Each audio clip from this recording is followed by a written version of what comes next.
Roar! Ew.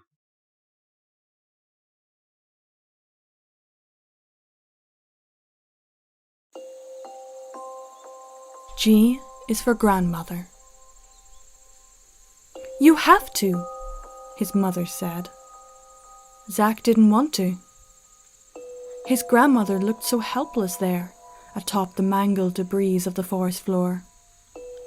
The blood had started to dry now. Earlier, it had been rushing down to the side of her face. Her eyes were thankfully closed. They were such a pretty green. He fell to his knees, feeling like he was going to vomit. I can't. I did, his mother said. So did she. It's tradition, honey. His grandmother had been bound by Zack's hands. She'd felt so cold and fragile beneath his fingers as he worked.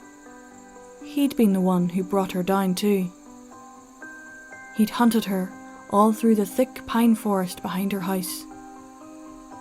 He had no choice.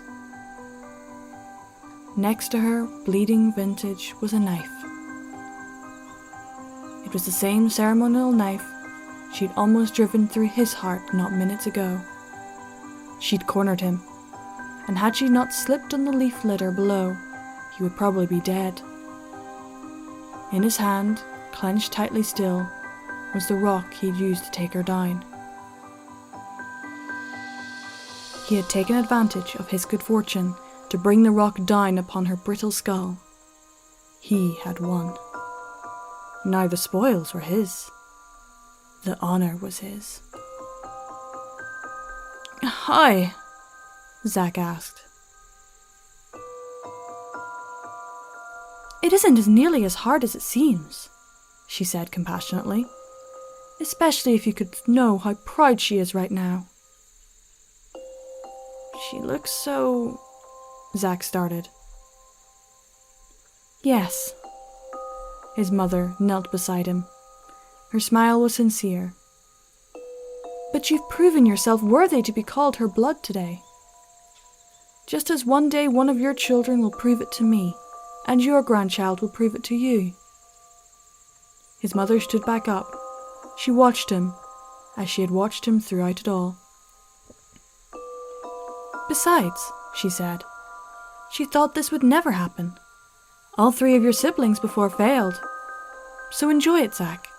You never liked them anyways. His siblings had been dead for years. Not one of them lived past 13. But Zack would. He dropped the rock. Shamefully, he allowed his mandibles to emerge from within his mouth. It felt wrong.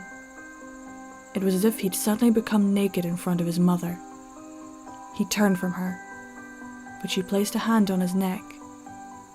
It caused a reassuring chill to course through his skin. It felt good. His grandmother was still breathing as he bit into her neck. She smiled. And a howling thank you to my Patreons.